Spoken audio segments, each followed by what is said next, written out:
Sign me. Sign me Portimao, tío. Bonito, ¿no? Si quieres lo cambiamos. Ah, no, este no. Pero Solo tienes uno, ¿no? sí, el otro. Si quieres hacemos un cambio. Sí, si quieres.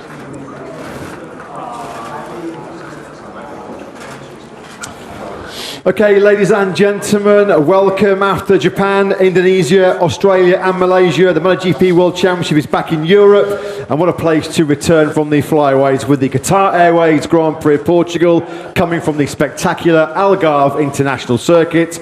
It's an historic weekend, of course, because for the first time since 1949, there is a round 21 in the Motogp World Championship, which we follow very quickly. Next weekend by round 22 as we return to Valencia to sign off 2025 and start 2026. Three riders joining us for the pre-event press conference here today in Portimao, starting with BK Gresini Racing rider Alex Marquez. What a year it's been for Alex, securing second in the World Championship last time out in Malaysia, behind his brother Marc, of course, and that fantastic third win of the season in the Malaysian Grand Prix for Alex. To Alex's right, we welcome Honda HRC Castrol rider Joan Mir. Joan having a very successful start and finish to the flyaways with a podium in Japan and in Malaysia, and completing today's lineup. While the phrase home hero certainly applies to Prima Pramac Yamaha rider Miguel Oliveira. Miguel, of course, the winner here in 2020 on a day none of us will forget here in Portugal. Gentlemen, welcome to all three of you. We'll start the press conference with you, Alex. Confidence could not really be higher after that amazing weekend for you in Japan, winning the Grand Prix, securing second in the championship. Portimao is a very unique track, a unique challenge. There was a feeling from Thursday in Malaysia you were going to be one of the favourites for the victory. How do you see this weekend, and who do you see as the possible big threats? Less pressure because nobody said to me that I'm the favorite one, so less pressure. But yeah, part of jokes. I mean, looking forward to start the weekend. Everybody, all the riders want to finish the season in a good way, with a good feeling. So it's the way that we need to approach the weekend, giving our maximum, and especially, you know, after being the runner-up of 25, I can ride again a little bit more free on the bike, making the things in a better way. So I will try my best. It's true that Portimao is quite a challenging track. You know, you need the feeling with the bike to approach that changing elevations, that fast corners, and all that. So we'll try our best, and you know, we'll see where we are or which are our options for Sunday. But starting from Friday in a good way. Alex, as mentioned, you've had this incredible 2025. You've won Grand Prix, you've won sprints, you've had a whole bunch of front row starts, pole position. 2 rounds remaining. Is there a box left for you to tick? Is there anything else that you'd like to maybe achieve before this season's finished? Yeah, win 2 more races. No, I mean, start the season in a good way, with a good feeling. This will be the main thing, you know. Starting to prepare the 26 will be these 2 races and the test in Valencia. So it's what we will try to be there, to be solid, to not make mistakes. It's true that we can take some more risk because we don't play for nothing on the championship. Already is everything done. So what we need to do is enjoy the weekend and give our maximum. And just finally, so much has been made of this historic achievement, the 1-2 in the championship for you and Marc. It's never happened before in history of this sport. When you got home and saw Marc after Malaysia, did you guys talk about it? And what was the conversation? Has it started to sink in finally what you guys have achieved this year? Yeah, I mean, we didn't celebrate together because we are saving our energy for the day 22nd of November in Cervera, and that will be a big party. So until that day, no party, everything like waiting for that day. But yeah, we speak about it. You know, he was super happy for me. Also, I was super happy for him in Japan. So yeah, for sure will be a big party, a big celebration in Cervera. But at the moment, still 2 races to go, and I need to be focused, and he needs to be focused in his recovery. Alex, best of luck to you here this weekend in Portugal. We'll come on then to a HRC Castrol rider, Joan Mir. As we mentioned, Joan, the flyaways started and finished brilliantly for you with those podiums in Japan and Malaysia. Portimao, as we just said to Alex, is a very different challenge. But you've had podiums and front rows here before. So is this layout going to suit the current Honda? And do you feel you've got the potential to be in the podium fight once again? Well, we will see. It's true that the expectations normally on this track, I think, are a little bit higher than in Sepang. Sepang normally is historically a track that we struggle, and we could make a good weekend. So I think that here, why not? Is a special track. We know it's a track that. You have a lot of blind corners. You need a lot of confidence to ride on this track. It's tough to make some difference on this track, but we will try. I think our confidence is in the best level possible of the season, and it's important to try to find that consistency that at the moment we are missing. We are able to be fast, but we need to find that consistency in terms of margin, to not being able to it's not possible to attack at 120% all the race. So we have to work a bit on that, try to be a little bit more calm, ride with a bit more margin. That I think will give us more consistency, and this is what I think we have to find in the last two races. You set me up perfectly for my next question here, Joan, because so many fans have told us after watching you in Sepang how cool it was to watch you with the rear tyre in the air, in braking, sliding, both wheels going into the corners. Just how much are you enjoying racing right now? You can play with the bike, you're obviously riding with confidence. The smile's back on the face after what's been a difficult couple of years. Yeah, well, yeah, honestly, when you are able to have the option of fighting for something that is worth it, you always give something more, no? And I think it's unconsciously something that is happening to us at the moment, no? We are able to give something more because we are in a good mood. We know that if we make a perfect weekend, we are able to achieve some very good results, and but you know, I hope that the people enjoy it from the outside. I'm enjoying it, but to find that consistency, probably we need to slow a bit down. Just finally, Joan, I mean, obviously the concessions we know have helped Honda over the last 18 months or so. 19 points over the next two Grand Prix, and Honda will actually go from rank D to C, which means an engine development free, smaller engine allocation, less testing with the race riders. How do you feel about that prospect, and are you confident that Honda can still continue this impressive level of development with fewer concessions? Yes, why not? I think that if in the future we don't have a concession, it's because we deserve it, no? And that's a bit the reality.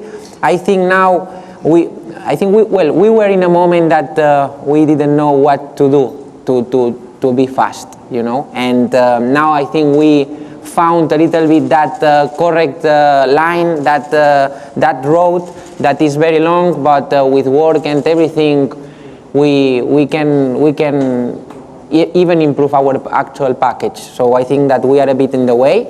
It's true that the concessions play a big role in the last years, but you know, if we don't have it in the future, it will be nothing but good news for us. Yeah, let's hope you don't have them, because it means you'd have had a very strong ending to 2025 here in Portimao and in Valencia. Thank you very much for the time being, Joan. We'll come on then, of course, to Prima Pramac Yamaha rider Miguel Oliveira. Miguel, home races are always super special, but this one feels that little bit different because we know an exciting new journey awaits you in 2026. So what are the emotions like coming into this weekend, racing in front of your home crowd? Yeah, special emotions. Obviously, every time I visit the track, there is some nostalgic about the win I got here in the first season. Obviously, every season you come in and you sort of dream of achieving the same, but every year there's a different challenge and a different difficulty, I would say.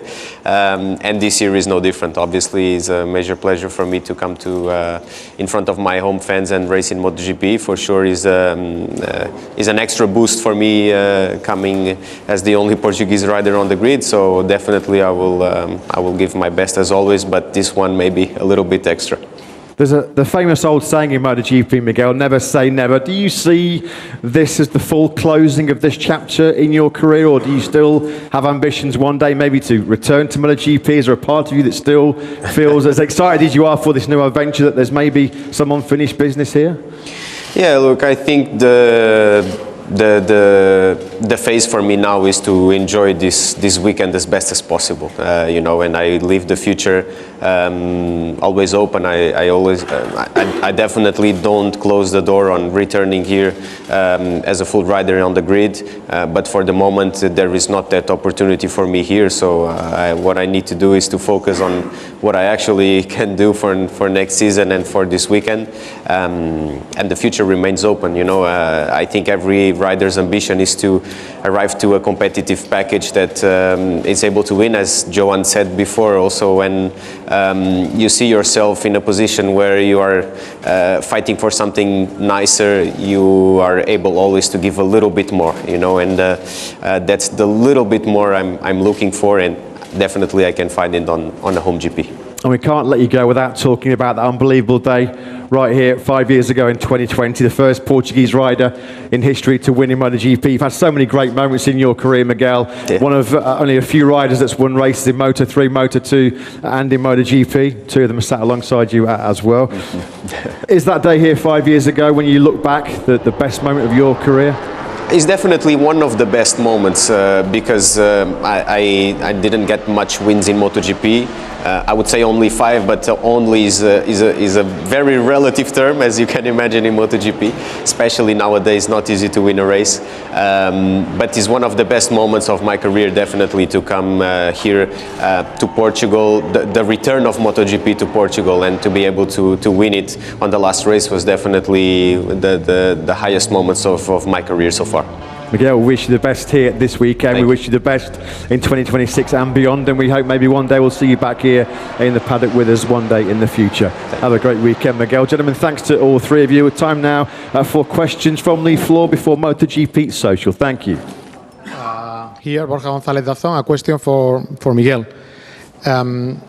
How tough has this year been to you to have to deal with the injury, and also at the same time trying to fight to have a seat here in MotoGP? I don't know how hard has been this part of the season for you. Thank you. It was a very humbling experience in every term of it, because nothing is for granted, and I came in with the prospects of a long-term partnership, knowing that for sure I would need some time, and also the bike needs some time. And I was definitely, it caught me off guard in terms of this injury, because it took longer than we anticipated. It was not a quick fix injury that you can return a couple of weeks later. That delayed my getting to know the bike and fitting in and taking it to the limit. And the decisions forced me to be without a seat. But I don't think I should look at it with resentment or any kind of regret, because I know that I gave my best, and that's the feeling I need to end at the end of the day, is that I did the best possible to stay, and the best was not enough. Obrigado. Hi, Dimitris Diatsidis from Cosmote TV Greece. A question for Miguel and two questions for Joan. Miguel, you said to us in the past that you are helping also young Portuguese riders to go in the future. Right now, do you see anybody of them that you helped ready to step maybe in Rookies Cup, maybe in Moto3, or maybe in sport bike, where you will be also in the superbike? Yeah, it's funny you asked that question. We have a small kid that has entered now in the Red Bull Rookies Cup. His name is Afonso Almeida. He's a young talent. he's also surrounded very well with his family, and I think he has the chance to make it. But it's not easy. You know, there's a lot of competition.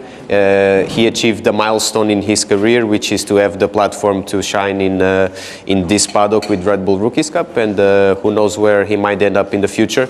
And also on the sports bike category, there will possibly be an interesting Portuguese rider, which is Tomás Alonso, which we also started him when he was very young, and he raced for us in our team. So he's also a guy that I see in him a lot of potential. Thank you. And Joan, in Barcelona test last year, you said to us that because Aleix it wasn't possible to speak, that his comments on the top speed of Honda were like it is way back of all the other bikes. And now we see you many times in the top of the seats of the top speed in some practices or races. What happened? How much more power now the engine has? Well, it's true that in the past we had a lack of top speed and lack of acceleration that was very a part of the failure that we were living was this, no, the lack of performance in top speed and acceleration. We work a lot on that thing, just not just on the top speed side, also on the torque delivery and how the engine was working. And from last year to this year, at the beginning of the year, I think is the biggest step we've done. No, at the beginning of the year, the bike was working a lot better than last year's. And then during the season, we were receiving some upgrades that the bike was able to work a little bit more, everything together, but working more on the details. But I will say that the biggest step we made was from last year to the beginning of this one. And in this race, Romano will not be here, will be in Aragon. Testing what? An upgrade for the 26 bike or on 27? You know, this is an information that I cannot give you because I don't know. Whatever I say is I lie because I don't know. Hello, gentlemen. This is Frank Graying from Ziggle Sport. I have a question for all three of you. Matt just said that this is the penultimate race of the season, race number 21. This is the longest season we've ever had in MotoGP.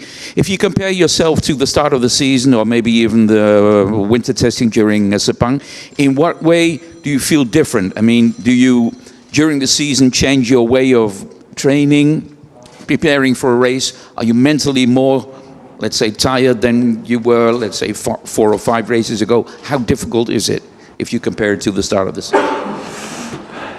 I feel that I'm tired, this for sure, I'm tired. But especially after the Asian tour, always it's difficult to come back to Europe and feel 100%, you know, on physically condition. Normally we have just Valencia, but this year will be more challenging because we have Portimao and Valencia, so it will be important to be there, but yeah, after 20 races, the body starts to feel that pressure. Okay. Yeah, I agree completely with Alex. No, it's normal that after not just the season itself, I think the travel, everything, the training, yeah, now starts everything to be heavier. But I think, well, it's normal. No, our calendar now is very tight, is very demanding. Also with now the schedule during the weekend, you cannot test. You have to go always 100%, and this is something that also at the end of the year you feel it. Yeah, I mean, as everyone said here, we start to get to the end of it, and it wears you down a bit because of the intensity of the weekend. We go out in FP1 from the first lap on the fast lap. You know, we're not here testing how things are. We just go straight away to fast laps, and the intensity is quite high, and that takes a toll on us, even on decision making. You see, you know, the type of injuries that we're getting this season, and you know, the amount of riders that are not on the full grid, the amount of races that we don't have the full grid. So I think that's maybe some factor. Yeah. Okay, I think the media are happy, so we'll just check, and we'll move on then now to Motogp Social with Marc. Take the winner. Don't announce the winner. No winners. I think no winners. It's just here. Of course, winners, always. Joanne does get more points. Matt, take it away from me, please. Motogp Social was the winner there. Was that Money Simon Crowther decided who was the winner at the end of that one? Gentlemen, thank you very much. You signed the boards. You can actually just stand for a photo, please, with the boards initially. Con la... Me da vergüenza de...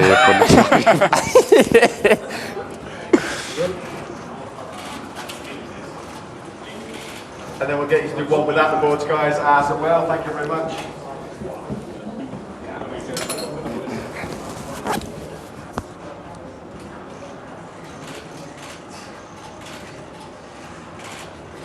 Okay, best luck to all three. Thank you very much. Thank you.